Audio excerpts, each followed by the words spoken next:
चलो बच्चों, तो आज हम लोग अकाउंट में सेकंड पार्ट का फर्स्ट चैप्टर कंटिन्यू करते हैं, अकाउंटिंग फॉर शेयर कैपिटल। देखो, इस चैप्टर में कल तक हमने पूरी थियरी समझ ली थी। आज हम लोग इसके प्रैक्टिकल सम्स देखते हैं। जैसे मैंने बताया था कि हमें जो शेयर कैपिटल की अकाउंटिंग करनी है ना, उसके जो हमें सम्स गिनने हैं ना, उसमें सिर्फ और सिर्फ जर्नल एंट्रीज करनी है। हमें क्या करनी है? Journal entries. कोई पर्टिकुलर सम काउंट नहीं करने, कोई टेबल्स नहीं बनाने हैं, सिर्फ जर्नल एंट्रीज हमें करनी है। और वो जर्नल एंट्रीज के लिए पर्टिकुलर रूल्स आते हैं। आज वो रूल्स देखें और एक्सरसाइज के सम्स भी करें। देखो, कल जैसे हमने बताया था कि कोई भी कंपनी जब शेयर इश्यू करती है ना, तो वो इश्यू करते वक्त शेयर इश्यू करने के 3 स्टेप्स आते हैं। आपके चैप्टर का समझो बेसिक यही, हर सम में ये 3 स्टेप तो होंगे ही। कोई भी कंपनी जब शेयर इश्यू करती है तो वो 3 स्टेप में, कि जैसे अगर एग्जांपल है मेरी ही कंपनी का, बराबर, कि सपोज अगर मेरी कंपनी है और मैं कुछ 10,000 शेयर इश्यू कर रहा हूँ। मैंने मार्केट में, शेयर मार्केट में अपने 10,000 शेयर रखे हैं, तो उसमें मैं सबसे पहले पब्लिक में एडवर्टाइजमेंट करके लोगों को ये कहूँगा कि जिसको जिसको मेरे शेयर्स खरीदने हो ना, तो वो सब लोग मुझे एप्लीकेशन भेजो। कल समझाया था ना ऐसा। सबसे पहले मैं लोगों को ये कहूँगा कि जिसको जिसको मेरे शेयर खरीदने हैं वो सब लोग मुझे एप्लीकेशन भेजो। और एप्लीकेशन के साथ समझो मेरा शेयर अगर 10 रुपये का है तो 10 रुपये में से 3 रुपये मुझे भेजो। जिसको जिसको मेरे शेयर खरीदने हैं सब एप्लीकेशन भेजो। इसीलिए सबसे पहला स्टेप कौन सा आता है? एप्लीकेशन का। हर सम में सबसे पहला स्टेप एप्लीकेशन का। पहले लोग मुझे एप्लीकेशन देंगे कि अगर आपको मेरे शेयर खरीदने हैं ना, तो आप मुझे एप्लीकेशन भेजोगे कि भाई प्लीज़ मुझे शेयर दो। फिर मेरी इच्छा होगी मतलब कि अगर कंपनी कंफर्म करेगी तो आपको शेयर्स मिलेंगे, तब तक नहीं। सही बात है ना? तो सबसे पहले होता है एप्लीकेशन का टाइम। जब आप लोग मुझे एप्लीकेशन करोगे ना, एप्लीकेशन जब आप मुझे भेजोगे ना, तो उसमें से अगर मैं आपकी एप्लीकेशन कंफर्म करूँगा तो वो टाइमिंग आता है अलॉटमेंट का। अलॉटमेंट का रियल मीनिंग तो होता है सौंप देना। भाई मैं आपको अलॉट कर रहा हूँ, अलॉट कर रहा हूँ मतलब मैं आपको सौंप देता हूँ। ठीक है, मतलब आपने मुझे एप्लीकेशन भेजी कि भाई आपको 1,000 शेयर चाहिए, 10,000 में से 1,000 शेयर आपको चाहिए, तो मैं वो कंफर्म करूँगा और आपको आपके 1,000 शेयर अलॉट कर दूँगा। तो वो होता है अलॉटमेंट का टाइमिंग, बराबर, वो अलॉटमेंट का टाइमिंग। और उसके बाद दूसरा आता है, वो आता है कॉल्स का टाइमिंग। कॉल्स मतलब कि बाकी के पैसे वो इंस्टॉलमेंट में मंगवाना। 10 रुपये का जैसे शेयर होता है ना, तो वो 10 रुपये के शेयर में एप्लीकेशन के वक्त 3 रुपये मंगवाते हैं, थोड़े से रुपए अलॉटमेंट के वक्त भी मंगवाते हैं, और बाकी के जितने रुपए बचे वो कॉल्स के वक्त मंगवाते हैं। ठीक है, मतलब ऐसा हुआ, अब पूरा समझो कि अगर आपको मेरे 10,000 शेयर खरीदने हैं, 10,000 शेयर मैंने इशू किए हैं, उसमें से चलो आपको 1,000 शेयर खरीदने हैं आपको।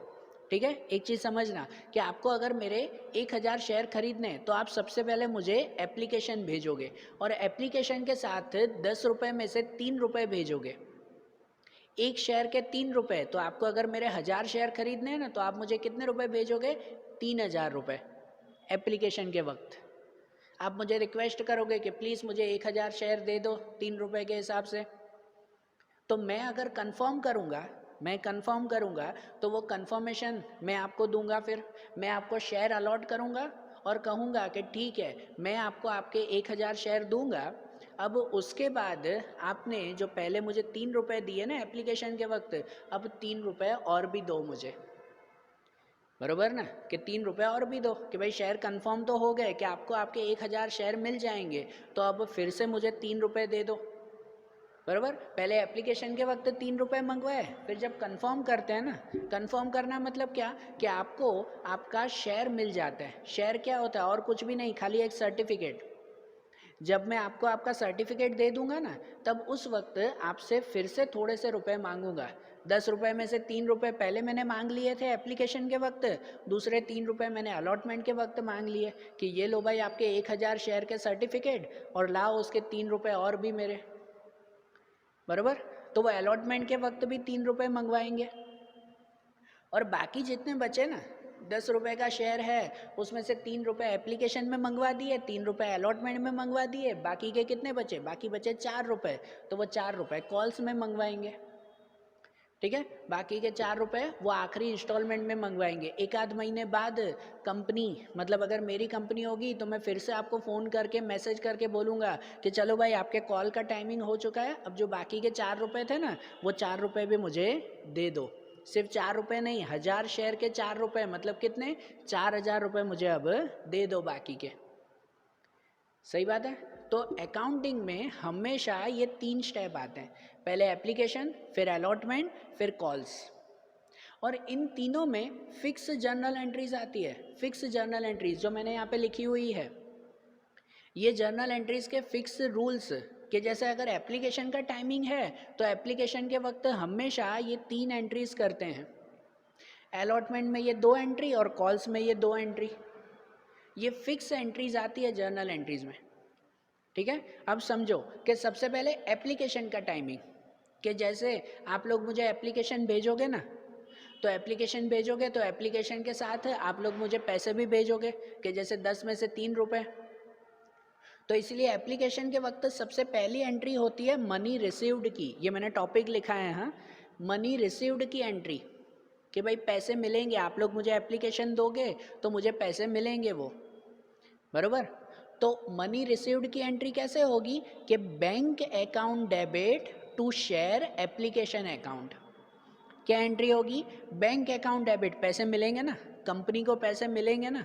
मुझे अगर पैसे मिल रहे हैं तो मतलब कि मेरे पास पैसे आए तो बैंक अकाउंट डेबिट में लिखेंगे ना, कि bank account debit to share application account. किसके पैसे मिले, एप्लीकेशन के मिले, तो इसलिए उसमें शेयर एप्लीकेशन लिखेंगे। अलॉटमेंट के पैसे मिलेंगे तो शेयर अलॉटमेंट लिखेंगे उसमें, बराबर। तो पहली एंट्री सबसे पहले क्या होगी, मनी रिसीव्ड की एंट्री, कि bank account debit to share application account, कि ये पैसे मिले। दूसरी एंट्री उसमें आएगी एक्स्ट्रा मनी रिटर्न की। अब ये एंट्री कभी कभार होती है, होगी भी नहीं भी होगी, ये एंट्री फिक्स नहीं है सेकंड वाली। जनरली ऐसा होता है कि भाई मेरे पास 10,000 शेयर हैं, मेरी कंपनी है और मेरे पास कितने शेयर हैं, 10,000। मैंने एडवर्टाइजमेंट कर दी कि जिस जिस को मेरे शेयर खरीदने हैं आप लोग मुझे एप्लीकेशन के पैसे भेजो, एप्लीकेशन भेजो मुझे। तो मेरे पास है तो 10,000 शेयर ही, लेकिन मेरे पास 15,000 शेयर की एप्लीकेशन आ गई तो, बरोबर ना, मेरे पास 15,000 शेयर की एप्लीकेशन आ गई तो फिर क्या करूँगा, तो जो एक्स्ट्रा 5,000 शेयर्स के पैसे होंगे ना वो सब मैं रिटर्न कर दूंगा, बरोबर ना। कल भी हमने थियरी समझी थी कि होता है ऐसा कितनी बार कंपनी में कि अगर कोई फेमस कंपनी हो और वो फेमस कंपनी ने लोगों को ये कहा कि चलो भाई सब एप्लीकेशन भेजो, तो उसके पास भले 10,000 शेयर हो लेकिन एप्लीकेशन आ जाती है 15-20,000 शेयर की। तो अब मेरे पास है ही 10,000, तो मैं 15,000 लोगों को शेयर दे पाऊँगा, नहीं दे पाऊँगा ना। तो जो एक्स्ट्रा मनी होगी ना, जो मुझे एक्स्ट्रा लोगों ने शेयर्स के पैसे भेजे वो सब मैं क्या कर दूँगा, रिटर्न कर दूँगा, बराबर। वो सब मैं रिटर्न कर दूँगा कि अगर एक्स्ट्रा शेयर मिले तो, अगर नहीं मिले तो बस, तो ये एंट्री होगी नहीं, तो सिर्फ यही एंट्री एक, बराबर। अगर एक्स्ट्रा पैसे मिले ना, एक्स्ट्रा शेयर्स के पैसे मिले तो ये एंट्री करेंगे एक्स्ट्रा मनी रिटर्न की, नहीं तो नहीं, नहीं तो खाली ये पैसे मिले वही। तो अगर रिटर्न करने हो तो उसकी एंट्री क्या, वो इसकी अपोजिट एंट्री। इसमें bank account debit to share application account, पैसे मिले तो इसमें लिखेंगे share application account debit to bank account. इसमें बैंक अकाउंट क्रेडिट में हमारे पैसे गए, सही बात ना, पैसे गए मतलब हमने पैसे रिटर्न कर दिए उसके। तो share application account debit to bank account, ये अगर रिटर्न करना हो तो। और अगर नहीं तो फिर फाइनल आता है ट्रांसफ़र टू शेयर कैपिटल। फिर जिस जिस के पैसे मुझे मिले ना, तो उन सबको मैं कंफर्म मानूंगा कि हाँ भाई ये सबके शेयर के एप्लीकेशन अब मैंने कंफर्म की है। भाई आपने, किसी ने मुझे 1,000 शेयर की एप्लीकेशन दी, किसी ने 2,000, किसी ने कितनी, तो उन सब के मैं कंफर्म करूँगा।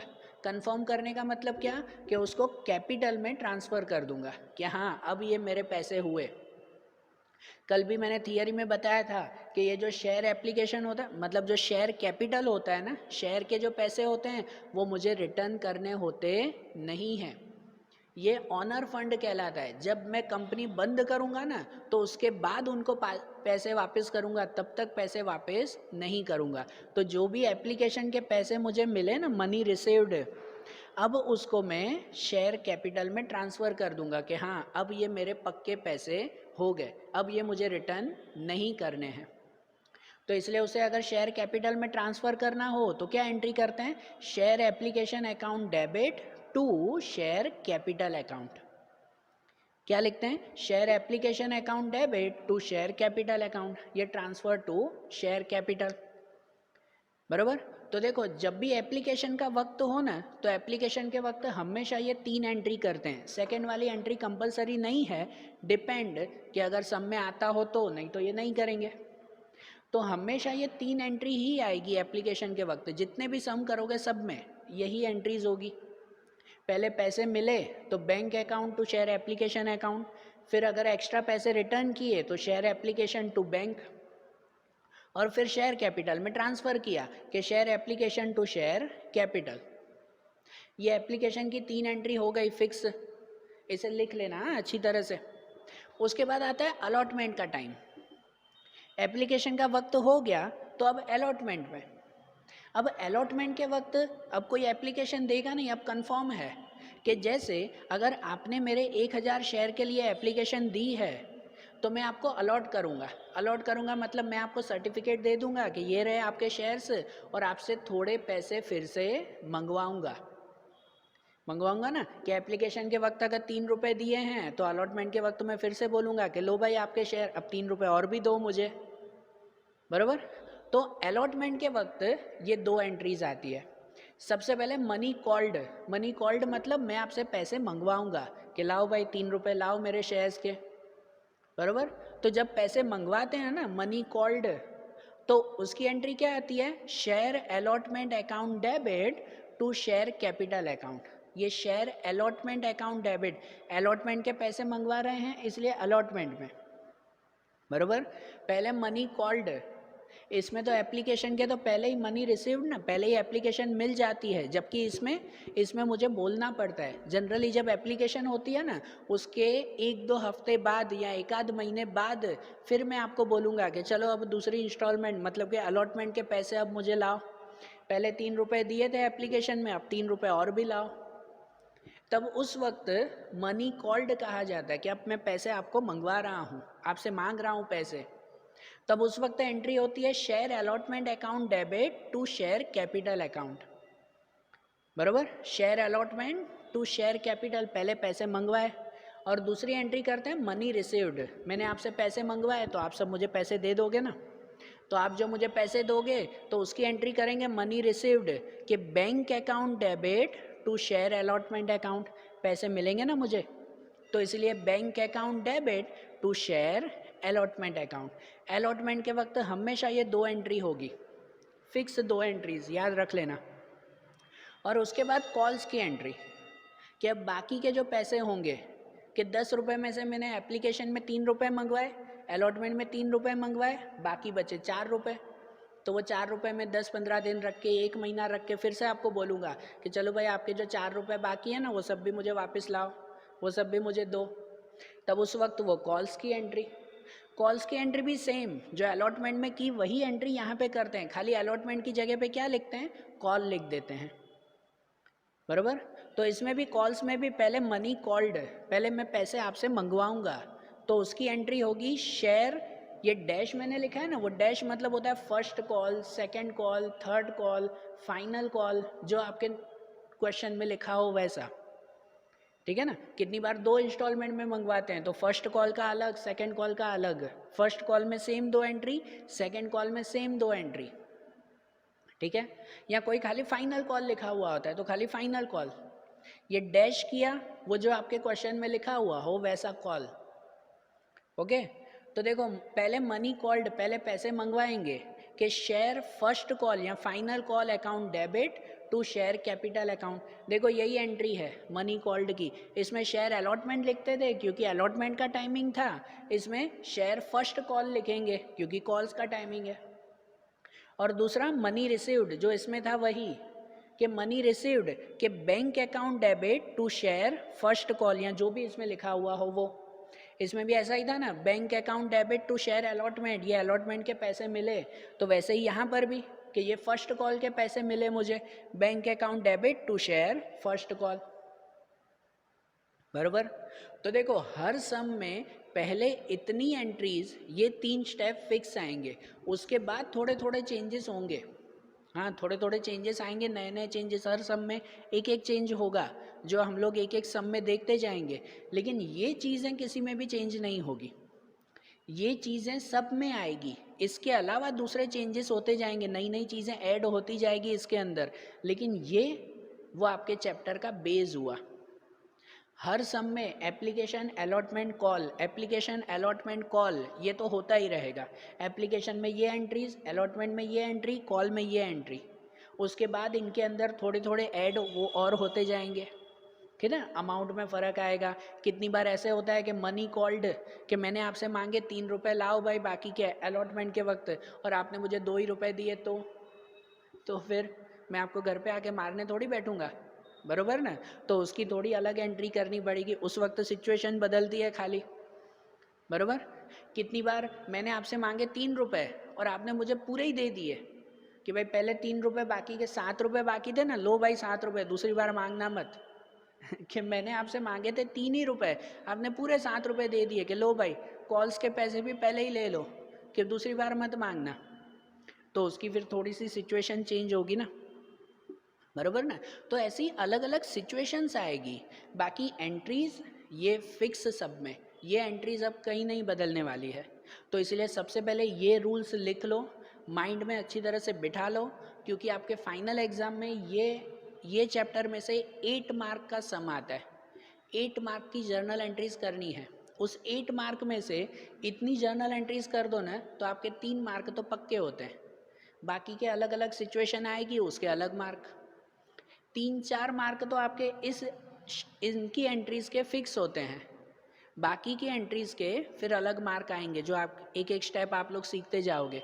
तो इसलिए ये एंट्री अच्छी तरह से लिख लो पहले बुक में और माइंड में बिठा लो। तो अब हम लोग इसका पहला सम देखें इसी बेस पर। पहला सम तो नॉर्मल ना, इसी बेस पर देखें, फिर रोज़ एक एक स्टेप आगे आगे सीखते जाएंगे हम लोग। ओके, तो देखो ये पहले एंट्रीज लिख लो आप लोग बुक में।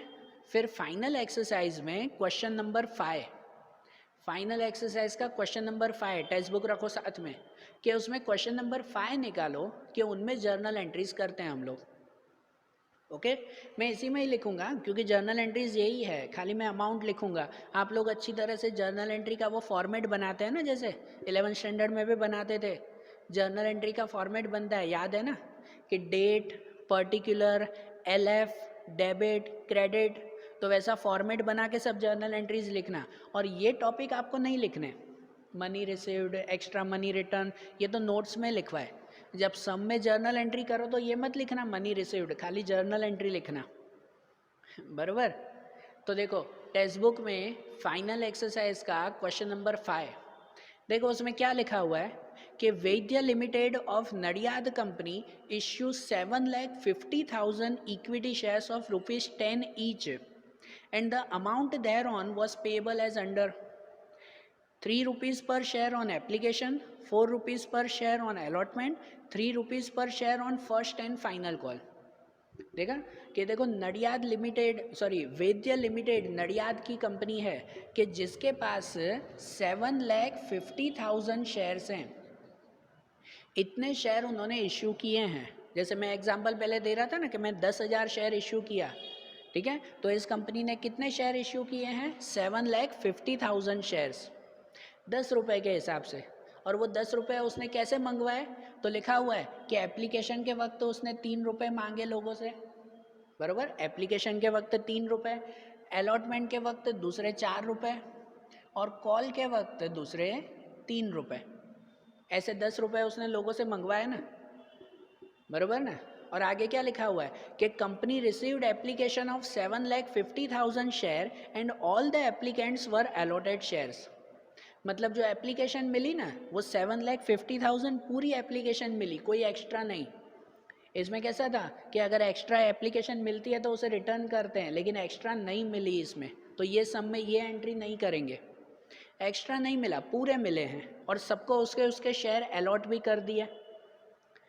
Amount due on allotment and calls were called at appropriate time and were all received on due dates.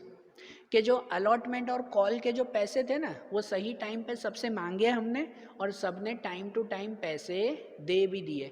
जो मैं एग्जांपल दे रहा था ना कि कोई 3 रुपए की जगह 2 रुपए दे दे तो कोई ज़्यादा दे दे तो ऐसा नहीं, सबने टाइम टू टाइम और बरोबर पैसे दिए हैं, तो हमें उसकी जर्नल एंट्री करनी है। बरोबर समझ आ रही है बात? तो देखो अब इनकी जर्नल एंट्री कैसे करें। जर्नल एंट्री में भी 3 स्टेप होंगे ना, पहले एप्लीकेशन की एंट्री, फिर अलॉटमेंट, फिर कॉल्स, वही एंट्रीज। तो देखो इनमें सबसे पहली एंट्री एप्लीकेशन की, ऐसे लिखना मत एप्लीकेशन, आप लोग वो जर्नल एंट्री का फॉर्मेट बनाना, ऊपर हेडिंग लिखना journal entry in the book of Vaidya limited. क्या लिखना? Journal entry in the books of Vaidya limited. वो ऊपर हेडिंग लगाना, फिर जो फॉर्मेट बनता है date, particular, LF, debit, credit, और उसमें यहाँ से जर्नल एंट्री शुरू करना। ठीक है, ये एप्लीकेशन, ये नोट, ये नहीं लिखना है, खाली ये जर्नल एंट्रीज। ये तो अभी नोट के हिसाब से मैं समझा रहा हूँ इसीलिए।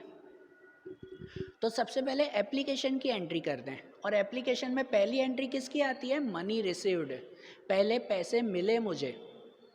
तो पैसे मिले तो उसकी एंट्री करते हैं bank account debit to share application account. बरोबर। और कितने पैसे मिले एप्लीकेशन के वक्त, कितने रुपए मंगवाए? 3 रुपए। तो यहाँ पे मैं खाली 3 रुपए लिखूँ? नहीं, कितने शेयर्स थे? 7,50,000 शेयर्स हैं। तो 7,50,000 के 3 रुपए मैंने मंगवाए हैं।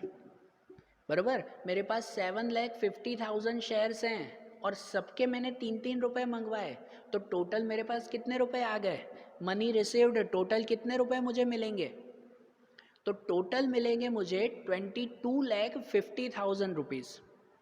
बराबर। तो यहाँ पर जो मनी रिसीव्ड होगी वो कितनी? 7,50,000 शेयर्स के 3 रुपए के हिसाब से, तो मतलब 22,50,000 रुपीज़। कितने पैसे मुझे मिलेंगे? 22,50,000 रुपीज़।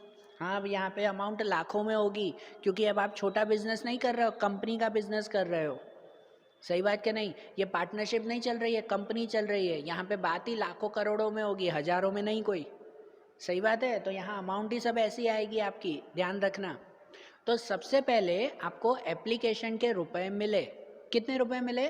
तो 3 रुपए मिले। कितने शेयर्स के? 7,50,000 शेयर्स के 3 रुपए मिले। तो मतलब टोटल आपको मनी रिसीव्ड हुई 22,50,000 रुपीज़। 7,50,000 मल्टीप्लाई 3, वो करके देखना। तो पहली जर्नल एंट्री लिखेंगे हम लोग bank account debit to share application account. कितना? तो 22,50,000 रुपीज़। डेबिट और क्रेडिट में ऐसा लिखते हैं ना, 22,50,000 रुपीज़। बराबर, ये मैंने यहीं पे ही लिखा, प्रॉपर लिखना, और सेम एंट्रीज होगी सब में। उसके बाद देखो एक्स्ट्रा मनी रिटर्न, वो तो इसमें है नहीं, पूरे एप्लीकेशन मिली थी ना हमें, एक्स्ट्रा मनी रिटर्न नहीं की थी। तो जितने पैसे मिले ना उन सबको अब ट्रांसफ़र टू शेयर कैपिटल, कि ये जो पैसे मिले वो अब मेरे पैसे हो गए, अब मुझे रिटर्न करने नहीं हैं, तो इसलिए उसे मैं कैपिटल में ट्रांसफ़र कर दूंगा। तो कैपिटल में ट्रांसफ़र हो जाएगा share application account debit to share capital account. ये एंट्री करते हैं ना, शेयर एप्लीकेशन अकाउंट डेबिट, यहाँ क्रेडिट में लिखा था शेयर एप्लीकेशन, वो यहाँ डेबिट में, और क्रेडिट में कैपिटल। कैपिटल तो हमेशा क्रेडिट में ही आता है ना, तो क्रेडिट में कैपिटल अकाउंट, कि हाँ अब ये मेरे पैसे हो गए। कितने? तो पूरे ही लिखेंगे ना, 22,50,000। तो इसमें भी 22,50,000 रुपीज़। बराबर। तो ये एप्लीकेशन की एंट्रीज हो गई ना, 2। सिंपल है ना एकदम। बराबर, एप्लीकेशन की ये 2 एंट्रीज फिक्स, हर सब में ऐसे ही होगा, मैं याद करवाऊंगा बार बार। अब अलॉटमेंट का टाइम। तो अलॉटमेंट में कितने रुपए थे वो ध्यान दे दो। अलॉटमेंट में कितने रुपए थे? 4 रुपए। 4 रुपए मंगवाए हैं, तो अलॉटमेंट की ये 2 एंट्री करेंगे ना, कि सबसे पहले मनी कॉल्ड, मतलब मैंने पैसे मंगवाए आपसे, उसकी एंट्री पहले करते हैं। पहले उसकी एंट्री करते हैं कि लाओ भाई सब 4 रुपए लाओ। कितने शेयर्स के? 7,50,000 शेयर्स के। देखो किसी ने मेरे 10,000 शेयर खरीदे होंगे, किसी ने 20,000, किसी ने 1,000, किसी ने 5,000, सब ने अलग अलग, लेकिन टोटल तो मेरे 7,50,000 शेयर्स ही हुए ना। और मैं जो सबसे मंगवाऊंगा 4-4 रुपए, तो मुझे तो पूरे 7,50,000 के ही 4 रुपए के हिसाब से मिलेंगे ना। सही बात है कि नहीं? तो मतलब जब मैं पैसे मंगवाऊंगा मनी कॉल्ड, तो उसकी एंट्री होती है share allotment account debit, allotment के पैसे मंगवा रहा हूँ इसीलिए, टू शेयर कैपिटल अकाउंट। बराबर, सबसे पहले इसमें कैपिटल ही लिखा जाता है कि हाँ ये पैसे मंगवाए मैंने। तो कितने पैसे मंगवाए? 7,50,000 के 4 रुपए के हिसाब से 7,50,000 मल्टीप्लाई 4, वो हो जाता है 30 लाख रुपीज़। कितने? 30 लाख। मतलब मैंने पहले पैसे मंगवाए 30 लाख, तो यहाँ डेबिट और क्रेडिट में कितना लिख देंगे? 30 लाख ही लिखेंगे ना। बराबर, यहाँ पर 30 लाख लिखा जाएगा। ध्यान देना, मेरी हैंडराइटिंग ऐसी है, आप लोग ध्यान देना। तो ये मनी कॉल्ड, उसके बाद मनी रिसीव्ड, कि मैंने पहले आपसे पैसे मंगवाए कि लाओ भाई सब 4-4 रुपए के हिसाब से, और आप सबने मुझे दे दिए, मुझे पैसे मिले तो उसकी एंट्री करते हैं। मनी रिसीव्ड, जिसमें bank account debit to share allotment account, bank account debit to share allotment account, इसमें पूरे ही पैसे मिले ना 30 लाख, क्या किसी ने कम दिए ज़्यादा दिए ऐसा तो नहीं है ना, वो आगे के सब में आएगा, कोई कम देता है कोई ज़्यादा दे देता है। बराबर, सबकी अपनी अपनी मर्जी। हज़ारों लोग मेरे शेयर खरीदते हैं, सब लोग एक जैसे होंगे कि सब लोग पूरे पैसे देंगे? नहीं ना, 1000 में से 1-2 ऐसे होते ही हैं कि जो कम पैसे दे देंगे, नहीं भाई अभी इतना लो, बाकी के थोड़े टाइम बाद, अभी मंदी चल रही है। बराबर ना, 1000 में से 1-2 कम ही देते हैं, लेकिन वो आगे के सम में हम लोग वो एंट्रीज देखेंगे। इस सम में तो पूरे पैसे मिले ना, मनी रिसीव्ड पूरे मिल गए। कितने? 30 लाख मैंने मंगवाए थे, वो 30 लाख पूरे मिल गए। 7,50,000 के 4 रुपए के हिसाब से मिल गए मुझे। बराबर, तो यहाँ मनी रिसीव्ड, तो मनी रिसीव्ड में भी bank account debit to share allotment account, कितना लिखेंगे? 30 लाख रुपीज़। इसमें भी 30 लाख ही लिखा जाएगा। ओके, और यहाँ फिर से ध्यान दो बेटा, ये मनी रिसीव पैसे लिख रहे हैं, शेयर्स मत लिखना। ये 7,50,000 शेयर्स हैं। कितनी बार स्टूडेंट क्या मिस्टेक कर देते हैं पता है? कि यहाँ जर्नल एंट्री में 7,50,000 ही लिख देते हैं। अरे 7,50,000 शेयर्स हैं, वो पैसे नहीं हैं। अकाउंटिंग जब हम करते हैं तो उसमें तो पैसे गिनते हैं ना, शेयर थोड़ी गिनते हैं। बराबर, तो ऐसी मिस्टेक मत करना, उतावल में कोई 7,50,000 ही यहाँ लिख देता है, ऐसा नहीं। 7,50,000 शेयर है, हर शेयर के 4 रुपए मिलते हैं, तो 7,50,000 मल्टीप्लाई 4, तो मुझे मिले 30 लाख रुपए। ओके, और फिर तीसरा स्टेप आता है कॉल्स का टाइम। कॉल के वक्त कितने रुपए मंगवाए मैंने? 3 रुपए मंगवाए ना, तो उसमें भी सेम 2 एंट्री, जैसे इसमें की वैसे इसमें। सबसे पहले कॉल में मनी कॉल्ड, पहले मैं पैसे मंगवाऊंगा उनसे। बराबर, पैसे मंगवाऊंगा तो क्या लिखूंगा? शेयर, यहाँ पे लिखेंगे फर्स्ट एंड फाइनल कॉल। आपकी टेक्स्ट बुक में जो लिखा हो ना वो लिख दिया करो। देखो टेक्स्ट बुक में क्या लिखा हुआ है? ₹3 पर share on first and final call. तो मतलब ये फर्स्ट एंड फाइनल कॉल का है, तो यहाँ पे जो मैंने डैश किया ना उसकी जगह पे लिख देना फर्स्ट एंड फाइनल कॉल, पूरा लिखना, मैंने FF लिख दिया। तो पहले मनी कॉल्ड, तो उसमें एंट्री आएगी share first and final call account debit to share capital account. ये एंट्री याद हो ना, तो ये भी याद हो जाएगी। इसमें खाली अलॉटमेंट अकाउंट डेबिट लिखते हैं, तो इसमें first and final call account debit. इसमें अमाउंट कितनी आएगी? तो 3 रुपए मैंने मंगवाए हैं कॉल के वक्त। 7,50,000 के 3 रुपीज़ कितने? 22,50,000। कितना होगा? 22,50,000। मतलब यहाँ पे मैंने पैसे मंगवाए हैं 22,50,000 रुपीज़। डेबिट क्रेडिट दोनों में वही लिखेंगे ना, 22,50,000। बराबर, और उसके बाद मनी रिसीव्ड, तो इसमें भी पूरे पैसे मिले ना, कि कोई बाकी रहा नहीं ना, वो आगे के सम में ऐसा होगा। इसमें तो पूरे के पूरे पैसे मिल गए, तो इसमें पैसे मिले उसकी एंट्री करते हैं bank account debit to share first and final call account. बराबर, आपकी टेक्स्ट बुक में लिखा हुआ वही फर्स्ट एंड फाइनल कॉल। कितने मिले? तो पूरे मिल गए 22,50,000। जो मैंने मंगवाए थे वो पूरे के पूरे मुझे मिल गए 22,50,000 रुपीज़। ये आपका सम कंप्लीट। बराबर, हर सम में 3 स्टेप ही तो करने हैं, एप्लीकेशन, अलॉटमेंट, कॉल, हर सम में यही एंट्रीज होगी। ठीक है, तो ये रूल्स अच्छी तरह से फिर से बोल रहा हूँ, लिख लो और माइंड में बिठा लो। आपके चैप्टर इसी रूल के हिसाब से चलेंगे, पूरा चैप्टर इनके हिसाब से, दूसरे रूल ऐड होंगे लेकिन ये रूल बदलेंगे नहीं। ठीक है, तो देखो अब ये सम आप लोग अच्छी तरह से बुक में लिख लो, मैंने जैसे बोर्ड पे लिखा है नहीं अच्छी तरह से, कि अगर कैसे लिखना है या तो आप टेक्स्ट बुक का एग्जाम्पल देखो या मैंने वीडियो के नीचे डिस्क्रिप्शन में एक लिंक रखी हुई है, जहाँ लिंक पे स्टैंडर्ड 12 में जाकर इसका PDF डाउनलोड कर लो, जो मैंने खुद सॉल्यूशन लिखा है, कि जिसमें अच्छी तरह से लिखा हुआ है, पूरी जर्नल एंट्रीज में ऊपर हेडिंग, बीइंग और सबके साथ लिखा हुआ है कि भाई किस तरह से इनकी जर्नल एंट्रीज करनी है। बराबर, तो इनमें से नहीं तो एक बार उसमें से अच्छी तरह से देख लो, पहले खुद बुक में लिख लो और फिर उसमें चेक कर लो कि भाई कैसे पूरे फॉर्मेट में लिखना है हमें। ठीक है, और आज जैसे हमने ये सम किया ना, अब वैसे ही इनके दूसरे सम्स, आगे के सम्स, और रोज़ एक दो नए रूल्स इसमें सीखते जाएंगे। वो दूसरे रूल्स अब हम लोग कल के वीडियोस में देखेंगे। Okay, thank you.